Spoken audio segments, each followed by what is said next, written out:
right, fourth and long. Welcome back from the off season.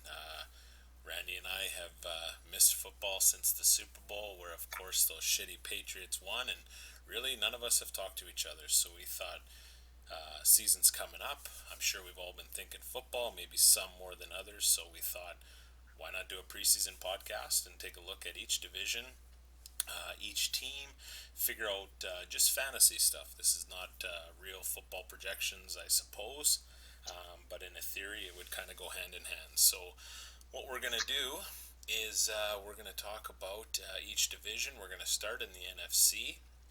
We're going to do the whole conference, and then we're going to go over to the AFC. But these are going to be broken up into different episodes. So we hope you guys enjoy this stuff. It's just a listen. Kind of the approach we're going to take is I'll do a couple teams. Randy will do a couple teams, so we'll be splitting divisions, and we're just going to give kind of our sure bets, maybe some sleepers, some subs that we think, and then of course maybe some potential busts. So as always, you guys know we can't do this by myself. I got another guy on the end of the phone, and he's been here for a long time. So, Randy, how have you been this off season? Oh, I've been itching to get some football talking going. Not much to talk about. I mean, sure, there's the draft and free agency and all that, but how it all ties together really happens with mini camp and with OTAs, and then as the real camp starts and on we go to the season, we'll be here before you know it. Yeah, I'm really pumped to kind of step up a notch with this podcast. All right, well, without further ado, let's see how it goes. And like I say, we'll be loading these up two divisions per episode. And today's episode, we will be discussing the NFC North and the NFC East. So, of course, we're going to start in the North, and I guess I'll kick things off. So, here we go. Before we begin, I forget to mention that Randy and I did kind of a fantasy draft where we flip-flopped and picked teams. So, I will be starting with the Chicago Bears. So for the sure bets, this might surprise you. For fantasy, I think their defense is a for sure bet. So last year they led the fantasy world with 187 points, which was actually 29 more fantasy points than the second place defense. 50 sacks, 6 touchdowns. They're actually projected to finish second in fantasy points for the 2019 season. Of course, we all know who their beast is that they were acquired in an amazing trade, Khalil Mack. Their rookie, Roquan Smith, is actually in his second year, so we'll see how that's going to kind of improve the linebacker position. And maybe there's a potential here that the 85 Bears are actually forming again. So if you're looking for a defense, this could be a potential sure bet for that team. Some sleepers and some subs that I think is something that we can look out for on this team is Tariq Cohen. I'm not sure who had him last year, but with Howard kind of being the potential guy, Cohen actually did pretty well. And with Howard gone, this could be a potential bust, like a breakout running back. He averages about 28 yards per carry, but what's more impressive is 4.5 yards per attempt he's averaging. A bit risky with his fumbliness, if that's a word, but he's got a little bit more experience going into this season. One of the busts that I've noticed for the Chicago Bears that I would have to say is Robinson II for the wide receiver. Numbers just aren't good enough anymore to depend on, and he's actually only had one 1,000 receiving yard in his career. 4 touchdowns last year on 55 receptions. He was actually number 38 on the fantasy wideout list. Now, the question I have, and I'm not asking you to answer, but the question I put him into the bust category is it because of the quarterback? Trubisky, Bortles, etc. So, just in my opinion, you'd probably have to watch out for him. Oh, yeah, I agree with those picks, especially the defensive side. I believe they didn't get worse, they only got better, and they're only going to get better, not just on paper, but I think you're bang on with those picks for sure. All right, who do you got? Well, my first team I picked out of here, and the first team I drafted here was the Minnesota Vikings, our kind of de facto home team here in Manitoba. I've got a few studs here to just to kind of list out for you, and you probably won't be surprised at many of them. Stefan Diggs, definitely a stud. He's no longer just a deep threat. His catch volumes have really gone up. He broke up the 100 reception mark last season. Uh, Career high touchdowns and well. He's not just a home run hitter anymore. That's big for him, as anybody would know. And my second stud, Adam Thielen, same thing. Big time volume guy. He broke 130 receptions and 9 touchdowns. So you can definitely see how these guys, they're just getting the ball a ton and they're getting in the end zone. That's what you want from a wide receiver. Uh, I'm going to pick Kyle Rudolph as another stud.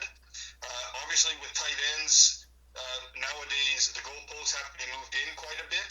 So it's just the kind of thing. He's got solid targets. Like he's going to get maybe good 60 catches. It was a down year for touchdowns with only 4, but he's very durable. And at this point, the way tight ends are, if your tight end shows up every week and like he hasn't been injured in 4 years, so he's going to show up and he's going to get a few catches. Hopefully he gets more touchdowns for you. Now back to the position that definitely needs the goalpost moved farther out, and that's the quarterback position. Kirk Cousins is a stud this year. I know everyone's going to talk about he gets sacked a lot, but I just mentioned 3 studs for receivers that every catch they make he gets points for. I believe eventually those sacks are going to get cured, but even if they don't, it doesn't take a lot of touchdowns to take away those stats. In fact, 1 touchdown pretty much takes away a whole game full of sacks on your stat sheet. So he's a stud. The main sleeper here for the Vikings is running back Dalvin Cook. He's a great talent. Obviously, can he stay healthy? 11 games over the last 2 seasons. That's not much of an indication that he can. Only 2 touchdowns last year. And like I said, with these 3 great receivers, they don't really need him to be Adrian Peterson and to really lean on him. So there's a good chance they won't even push him that hard until he proves he can stay healthy. And those are my picks. I don't have any real busts on this team, at least none that anyone is really going to look at come draft day. Yeah, no, that's a pretty good breakdown of a competing team for sure, especially in this division.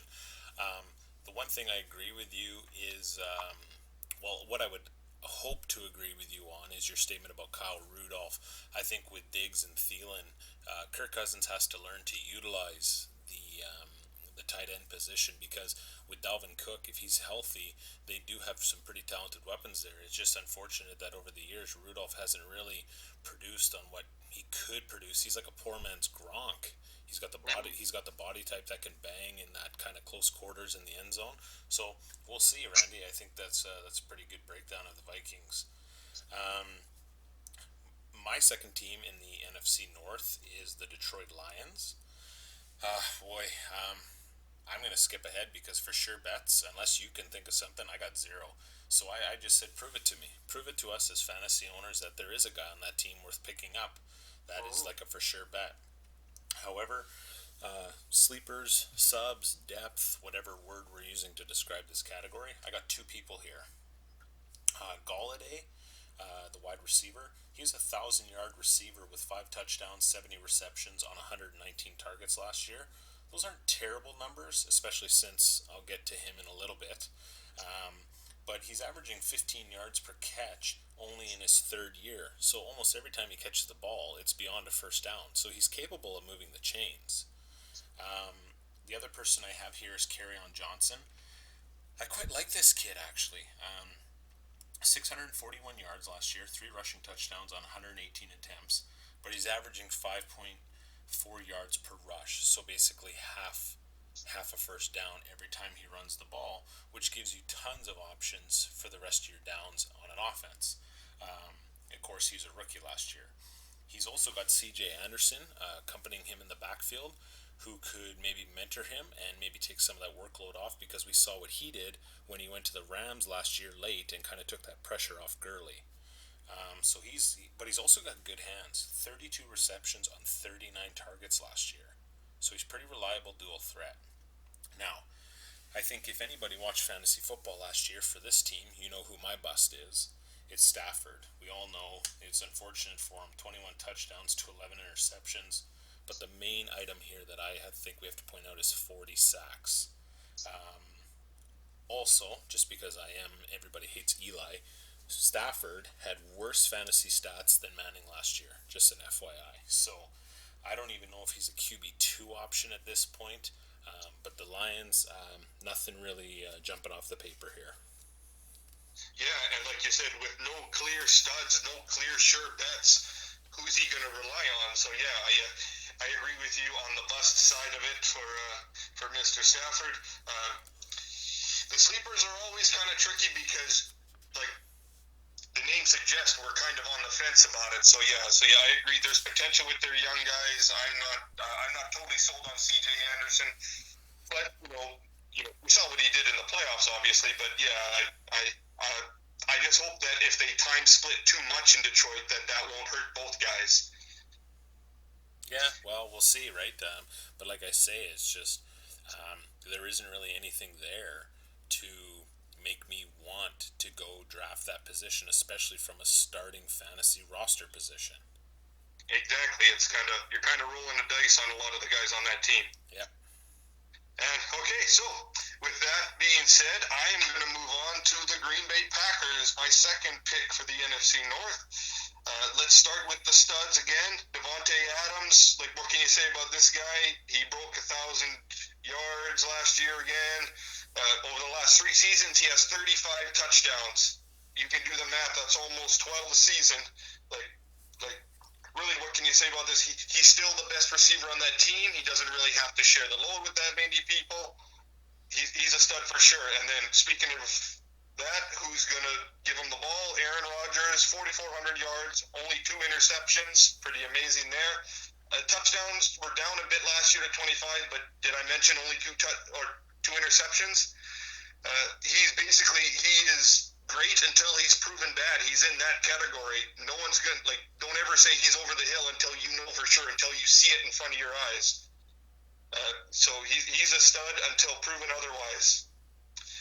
As far as the sleepers, I've got a couple probably might surprise you. I'd be interested to see your opinion on these guys. Running back Aaron Jones is my first sleeper. Okay. Yeah. He had the best stats at running back for this team despite splitting time. I'm anxious to see if he takes charge and becomes the number one back on this team. Because if he gets a full workload, he might be worth looking at. The second sleeper that might surprise some people, and probably for a different reason, is Jimmy Graham at tight end. I know his targets have dropped since 2016. I think it's his catches have gone down from 65 to 55. That's a pretty big drop, especially since he's only ever had Super Bowl winning quarterbacks throwing to him. But can you really count anyone who's catching the ball from Aaron Rodgers out? Especially when you adjust the goalpost for the tight end position, like you'll see me mentioning plenty of times on these podcasts. But speaking of, and this may sound like I'm contradicting myself with the bust, is wide receiver Marquise Valdez-Scantling. I'm going to call him a bust, even though I just said, can you really count on, an Aaron Rodgers wide receiver out? I think he's just too much. He's just too much of a deep threat. He needs to round out his game. Like I'd mentioned about how Stefan Diggs is no longer a home run hitter with 1,000 receptions. I think this Valdez-Scantling is the Stefan Diggs of like 3 years ago, when there's all this potential. He gets these great long touchdowns, but he will have just an example. Last season he had 5 games where his longest play was 35 yards or more, but he also had 3 games where he was under 50 yards for the whole game. That's not the kind of consistency you want, especially if Aaron Rodgers is throwing you the ball. He's either going to get you a great week or you're going to curse his name, and that's basically what it's going to be until like Stefan Diggs, that his volume is seen on paper. Well, it will be an interesting year for the Packers. We have to remember they have a new head coach. So how is that going to go over with that type of personality in the quarterback position? I like your assessment of Jones, especially since Montgomery's not there anymore. So we'll see how well that does. Scantling could prove you wrong, though, and the reason I say that is I find when a receiver has a good year, it's almost like now you've developed tape. So now the other teams can say Adams is a very good wide receiver, we need to put more pressure on him, and we'll force Scantling to make plays. And I think Scantling has the ability to do that. But like you say, he's got to prove it first. So, yeah, I think that's a good breakdown of the Packers as well. So, NFC looks pretty interesting this year. I'm going to put you on the spot here quickly if you have to decide who do you think wins the division? Well, I think you basically flip a coin between the two teams that were fighting for it last year, the Vikings and the Bears. It depends on what you're like. The big thing here is the Vikings defense. If they can keep up with that defense of the Bears, the offense is ahead of the Bears offense. But if the Bears defense is good enough to shut down that offense, then the Bears take the division. I'd say it's very close. Probably the Bears take it again this year. I agree with you. I think the Packers have actually taken steps back. They're drafting they are doing the right thing, but they're drafting defensive players, and I think their defense is just too lacking now, and that offense just isn't the same anymore. So I think the Bears take the division. But enough about the North. Let's go to the East. We're going to flip the lead here. So, Randy, you're going to do a back-to-back. Kick us off with your first team in the NFC East. Well, I think everyone could probably guess who this is. I picked my Dallas Cowboys first in the East. I did. I'm pretty sure when we did our draft, we had like a quiet gentleman's agreement not to take each other's team, but I took mine first just to make sure.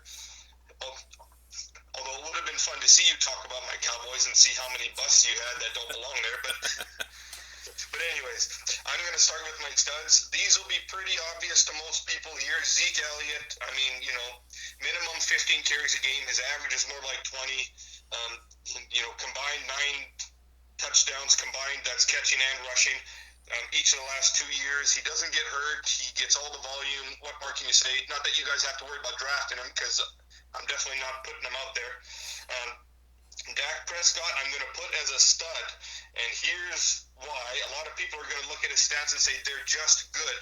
He pretty much maxes out in his career at 4,000 yards.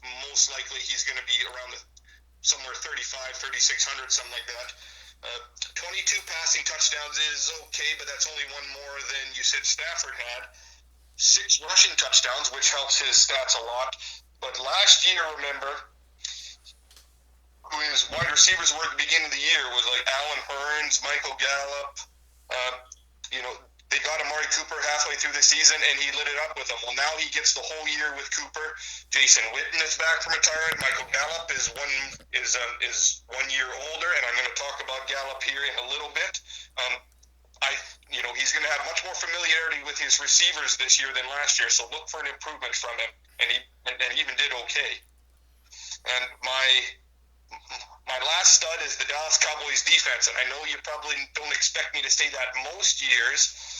They have one of the great front sevens in the league, so they're going to get you sacks. I'm not big on stats with defenses, especially in a preview show, because it's really hard to predict stats.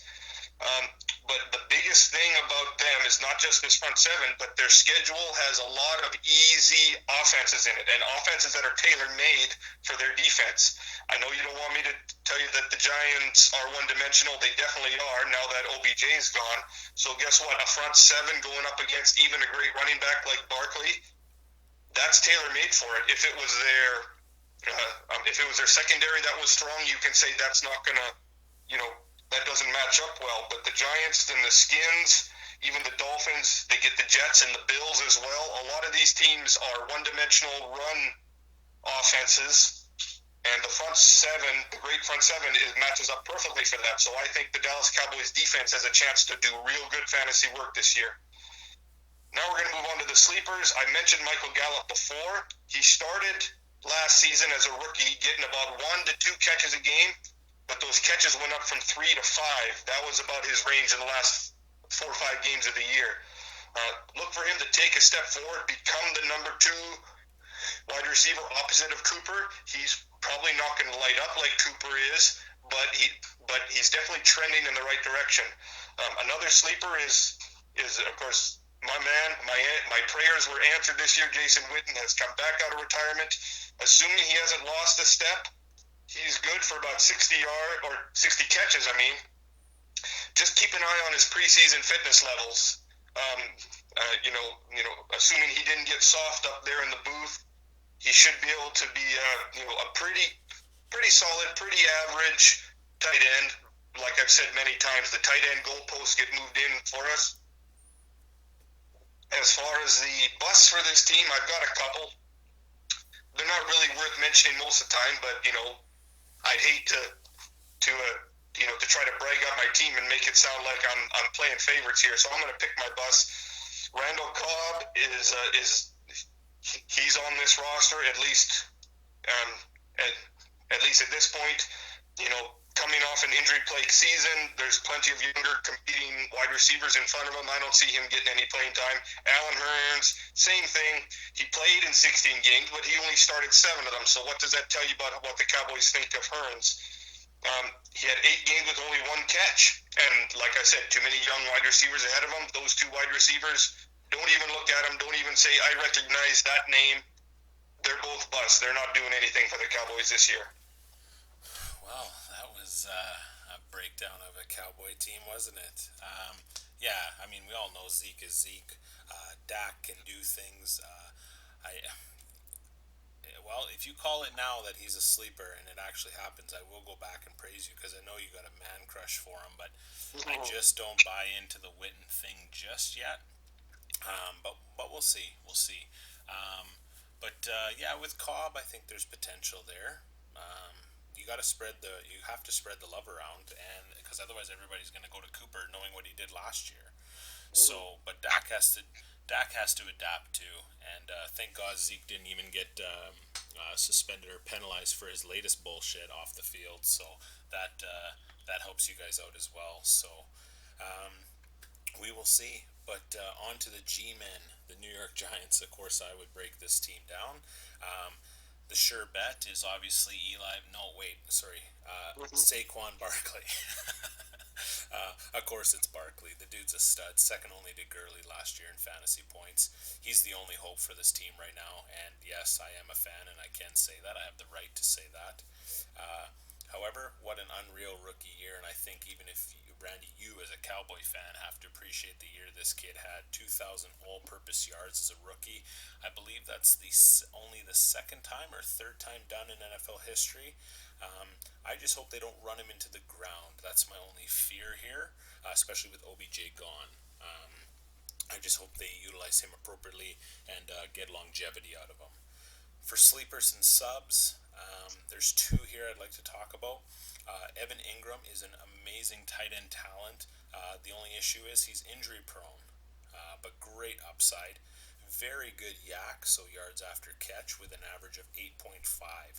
So after he catches it, pretty much almost getting an additional first down from a tight end position, that's huge. If he's healthy, Eli has to go to him. He has to be a weapon that can take the pressure and spread the ball to the outside. Because I'm going to get into another topic here in a second. Sterling Shepard is my other sleeper. Obviously, I can't talk about OBJ, but he'll come up in the AFC, I'm sure. His yards are actually going up each season. Now, of course, we all know he had his injury, but he's going to get a lot of attention now with OBJ gone because he'll be the number 1 receiver on the team. So we're going to find out how good he really can do. 116 fantasy points last year, which wasn't bad. But Shepard is more of a slot receiver, and that kind of leads into my bust. I know when OBJ left, I'm thinking, okay, who the hell do they get to fill out this wide receiver position? And then they ended up getting Golden Tate, and I'm thinking, well, that's not bad. From what's out there, it's not bad. But then I started to look at it. He had worse stats than Shepard. He's had better QBs in the past than what he will get this year. Of course, we know he was in Seattle with Wilson, and he was with Wentz/Foles in Philly. He just doesn't seem to get the fantasy numbers anymore that one would think, and he's mainly a slot receiver. But that slot's going to be so jammed up with a tight end, Sterling, Tate, and Barkley. And the offensive line, as we know, is not good by any means in New York. So if we're just throwing the ball 5 yards into the middle of the field, they're going to go 0-16. So they have to find a way to spread the ball, and I don't think Tate helps them in that case. Yeah, I think I totally agree with with what you're saying. I was just a quick comment on that. If you really were going to say Eli off the bat, I was gonna say something to the effect of, call me back when you're ready to take this seriously. But Yeah. but but yeah, like the one thing is that the weaknesses at the wide receiver position is only going to help your stud and your sleeper. Um, uh, uh, you know, except for maybe, like you said, when Barkley might get overworked. Hopefully, that's not the case. You know, as you mentioned, he catches the ball well out of the backfield. So, you know, if the wide receivers don't do well, he might actually benefit just as much from it. Yeah, well, we'll see. And I didn't list Eli here because Eli is not a starter in fantasy football. He's not in the 12-person league unless, of course, you hit an injury midway through. Some guys might take him late as a QB2 or a waiver pickup. So that's the reason I'm not mentioning here. But if I really had to place him as a fan, Eli would be a bust because he just isn't doing what he can do fantasy wise anymore. There's a bunch of other quarterbacks you should be taking before him. So. That's right. So I'm going to move on to the Washington Redskins. Let's start this one. This will be a short one. So I know I took a long time on the Cowboys, but the Redskins kind of in a bit of a similar boat as the G-men. Not much to look at fantasy wise. The only stud that you could even talk about, it might even be a bit of a stretch now, but is Adrian Peterson. He had 7 games of 95 plus yards last year, so he can still put on good games and he can still do well. He's going to get the workload. Look for him to get more than 7 touchdowns this season. Uh, yeah, it's a little, he's kind of like a low end stud, at least for who I've been picking so far. But he's going to get the workload, and he has definitely been able to do it before. Is this the year that time catches up with him, or maybe not? But how many times have we said that and we've been burned on it? So I'm going to give him the benefit of the doubt this year. The sleeper I'm going to pick, I'm not sure if you've thought of this guy much or not, but tight end Jordan Reed. He started the year healthy. He couldn't finish. He couldn't upright. He actually has catches. Um, he has at least 4 catches a game in his 7 games before his injury. So as a tight end, you're getting 4 catches a game. That's not bad. And if he can stay healthy this year coming up, there's actually something to him where there's some potential. And we're going to move to the bust again. This is kind of similar to your Eli comment. You said he's hardly worth mentioning. Case Keenum at quarterback. He never really was a fantasy standout. He is sub 4,000 yards passing every year. His touchdown to interception ratio is always dangerously close to 1-1, and that's no good for anybody. And he doesn't really have any big weapons to go to. So yeah, he's a if you do mention Case Keenum, he's a bust. Okay, yeah, Washington probably going to be battling the Giants for the bottom half of this division, I believe. But my boy out of the Buckeye State, Dwayne Haskins, was drafted by them because God only knows my Giants fucked that up royally. I think you're going to see Dwayne Haskins in there well, of course, we don't know what's happening in training camps yet. I wouldn't be surprised if you see him by week 6 because there's nothing there. So why wouldn't you give the kid a chance to come in and show him what you can do, right? So, yeah, we'll see. But finishing off the division here before we digress too long is the Philly Eagles. I think the number one sure bet on this team, hands down, is Zach Ertz, arguably the best tight end of the game. We will get into the other one because the other one retired. So, of course, I'm referring to Kelsey. These two are you could debate either way. Third in fantasy last year with 164 points, but first in yards with just shy of 1,400 for a tight end. That's ridiculous. Take him if he's open, right? Not a lot of guys keep tight ends in a 2-keeper league. So if the ability is there, this is a guy I think people should be watching for because look back on some of the wide receivers we've named already, Randy. I would take this guy over half of them just based on fantasy points. So look out for this guy. We all know with this team, they traded away Foles. I believe it was a trade or he signed, but correct me if I'm wrong, everybody out there.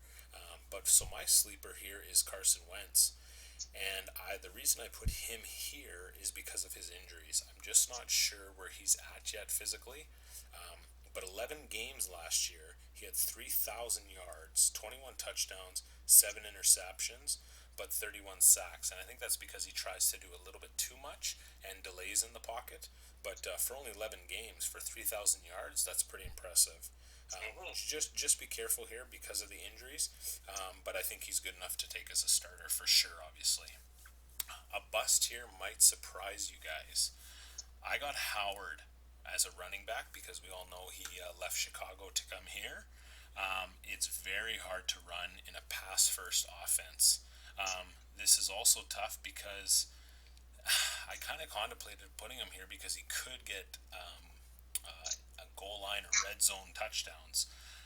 But I think there's too much ego on the wide receivers on this team because, of course, Deshaun Jackson is back in Philly, right?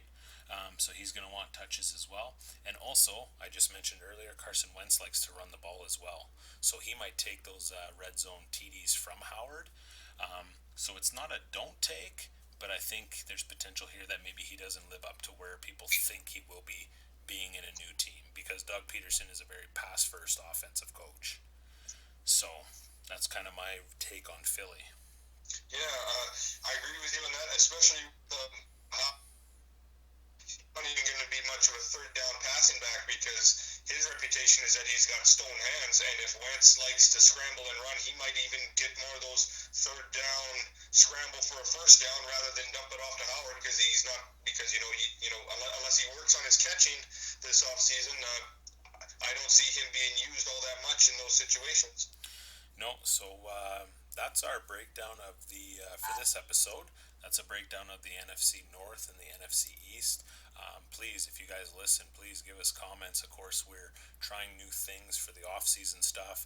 We're going to try to lead into preseason, and then, of course, we're going to talk about our draft. And Randy and I are going to, and potentially Alan again, are going to continue on doing what we're doing throughout the season. So we really hope you guys enjoy this stuff. But we're going to conclude it here.